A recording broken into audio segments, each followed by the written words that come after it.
Hello and welcome to a soaking wet Oulton Park. We're here for round 4 of EnduroKA. And as you can see, it is absolutely chucking it down. Now we're in the number 63 IP racing car, and there's a bit of a story to this one as it was rolled in the last event, hence the Scott this way up writing on the side of the car. And you can see my aero tape I've added to the spoiler just for a little bit of extra downforce in these wet conditions.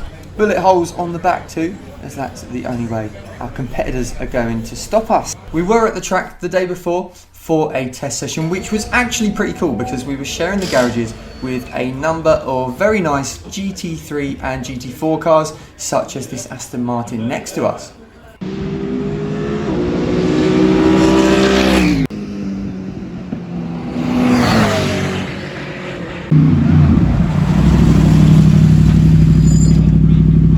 I'm sure though that some of these drivers were very jealous about us in the KAs. So as you can see, the track was completely dry, so we didn't get any wet running, and going into qualifying was a bit of an unknown.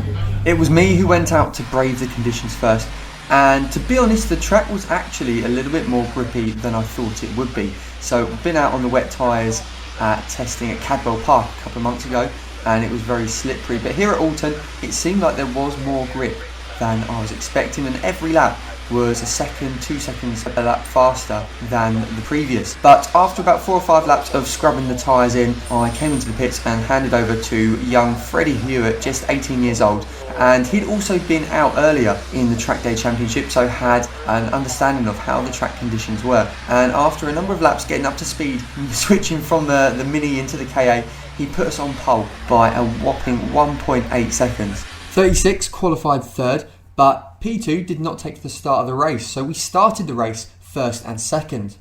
Okay, so now they've got the green flags, we've got the safety car rolling, and this is really is an impressive sight. If you want to take a picture, all these cars coming round in formation like they're going to be doing. There are a lot of cars out there.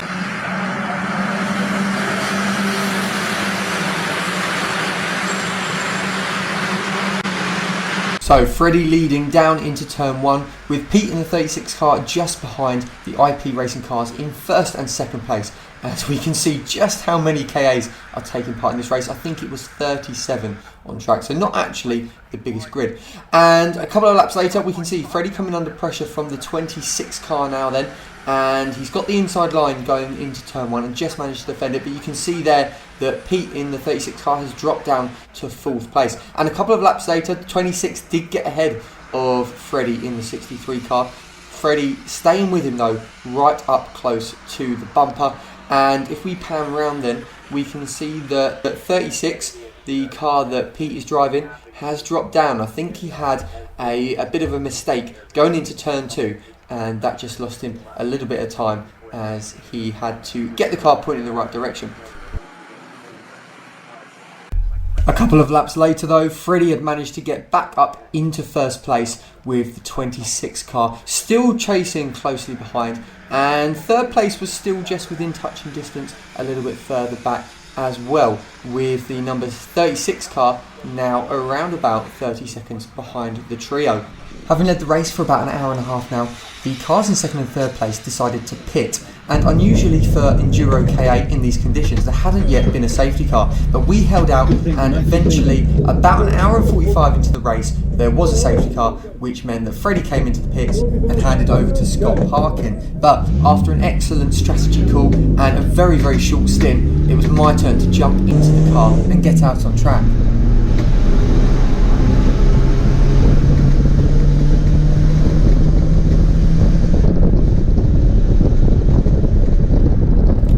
So the conditions seemed actually pretty good at this stage. The track was relatively dry, but we were at the absolute back of the safety car train. So we were in safety car conditions at this point, and we had come out dead last in the train. So as we cross the line then to restart the race, we're going to go for this move right into turn 1 straight away.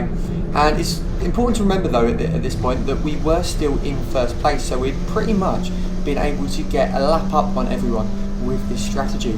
and we've got 2 pit stops out of the way already, just 1 left to go, so it's looking pretty good at this stage. We're looking for a bit of a move here on the red car, but we just don't want to, and we don't quite know where the grip is going into that corner, so we don't want to end our race early, and we're going to try and get past on this straight if we can. And we were fortunately assisted by some blue flags, so we can see here both of those cars on the right hand side just coming off the throttle and letting us through, so that's really good. The fact we're in first place at this moment means we are going to get the assistance of blue flags. Some cars will still be a little bit unaware and we'll try to defend, as we see there's a car off in the grass there, but yeah, we are going to get a bit of assistance from the blue flags, which should help us to get through the cars as quickly as possible. And again, you can see here this silver car just indicating over to the left hand side and giving us the room to get through. Something I have noticed when driving in these changeable conditions is that the speed gap between the bottom of the field and the top of the field is much bigger than it is in the dry, so you really have to take this into account, because your closing speed on some of the cars as you're coming through to lap them is a lot faster than expected at certain times, and you just have to be a little bit careful, because there are corners that you are taking a lot quicker than some of the other drivers, and you just need to make sure you don't end up running into the back of them. So we can see here we've got the number 100 car with that very nice livery, actually. That's very nice looking KA. Nice yellow trim on the wheels, and we're just going to get him on the brakes going into the final corner here then. So there were a few moments where you had to have some big balls to get through the cars as quickly as possible. So here we're going to end up 3 wide going up the hill, just hoping they've both seen the blue flags to let me through, and I believe they have done, as we have gone past them in a straight line quite comfortably there then. And we just had a few more cars to get past, so this one on the Shine Automotive car, they're also on YouTube actually, so check them out if you have a moment, into turn 1, and then another nice easy blue flag overtake on the back straight. But very soon we came up to a large group of cars, and they were all battling for position, and this was going to be a lot more challenging to start getting through them. So we can see as we've just come out of this first chicane and we're heading down towards the second chicane, we do give a little flash of our headlights just to let them know we're coming. But yeah, I think they're very focused on the race up ahead, and they're not giving us any space at this point. You can see as we're going through the corner just how many KAs are ahead up the road. This is going to be very tricky to get through these cars here. As we can see, it's all getting a little bit crazy going up the hill. It looks like we're going to have to go 3 wide again, but we're a little bit boxed in here. A space does open up and we go for it, but we barely have space to get through, but we do manage to get through safely without any contact. Fortunately, now there was a bit of a gap up to the group ahead, but it wasn't long before we started to catch up, and going into turn 1 we had a nice easy move on this green car here, once again getting out of the way very nicely for us. And then as we get down in towards turn 2, we have the yellow car just moving over on the left hand side, and we managed to stick it round the outside there. It wasn't long before we caught up to the back of this silver car here, who still had their road number plate on, so they obviously forgot to swap that over to the sponsor logo before the start of the race. And coming down into the second chicane there, they're over to the left hand side, and then as we get into the braking zone they start moving across very suddenly. I don't think they had been looking in their mirrors at all, to be honest there, and that's a bit frustrating for us because it's just going to cost us a little bit of time. Like I said, at this stage of the race we were a lot faster than some of these other drivers, and in a KA you don't have that power you don't have that power difference between cars, and when you're in a straight line it is very difficult to pass. But we are getting a bit of a slipstream here, and we're going to start moving towards the inside, looking to see if we can possibly go for a move into Druids, which is probably my favourite corner on the track.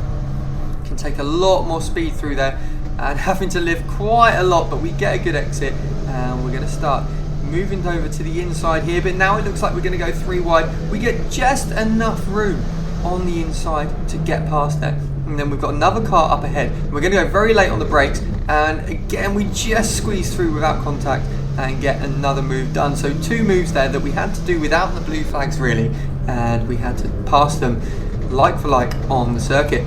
So another easy pass into the nice bank corner there, and then again out of the second chicane we've got this red car with a nice gold boot, and we're going to drag race them up the hill, but it does look like they've come off the throttle and just letting us through once again under the blue flags.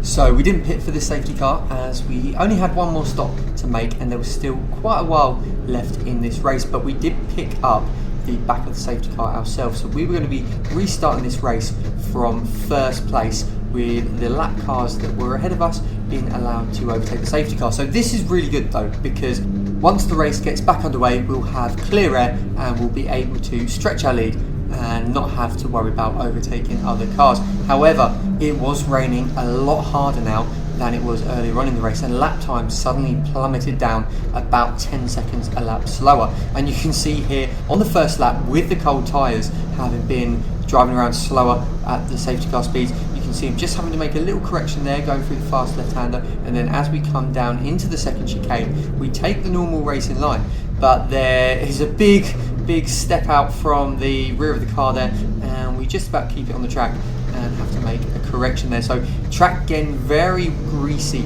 at this stage in the race. We were the fastest car on track at this point by quite a bit as well, and it wasn't long before we ended up coming up to the number 26 car that Freddie had been racing with closely at the start of the race to put another lap on him. So this is something that you do notice sometimes in team endurance races, where you have one driver that is a little bit faster than the rest of his teammates and they fall back a little bit later on in the race. So meanwhile, in the number 36 car, Ryan Parkin was doing an excellent job and was now up to second place. So well over half race distance completed, and we were currently lying first and second, as we see an excellent transitional shot there from cockpit view to trackside view. And we're going to see another example here as we go past this red car with the gold boot, once again going towards the first chicane. And there we go, cut into the trackside view as we come through there, taking the curbs. And you can see the dry line now with the track still fairly wet offline. So coming up to these two cars ahead of us here, we're going to go three wide once again in this race. My favourite move, going down into the final corner, late on the brakes, and we get another double overtake down there then. A lap later, doing exactly the same move into the final corner, late on the brakes. So as the track continued to dry then, it was just a case of putting in the laps, keeping the consistency there and maintaining our lead over the rest of the field. So after nearly 2 hours in the car, there was another safety car, and with only an hour left to go in the race, it was time to head to the pits and take our final fuel stop and driver change in the race. And it was Freddie's turn to jump back in the car and finish off the race.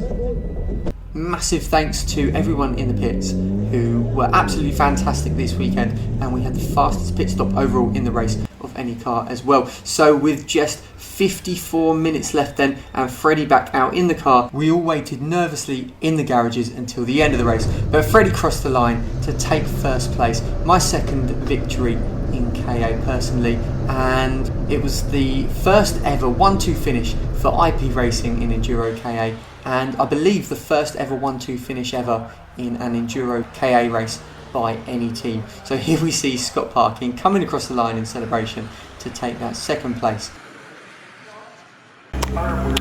Well, Fred.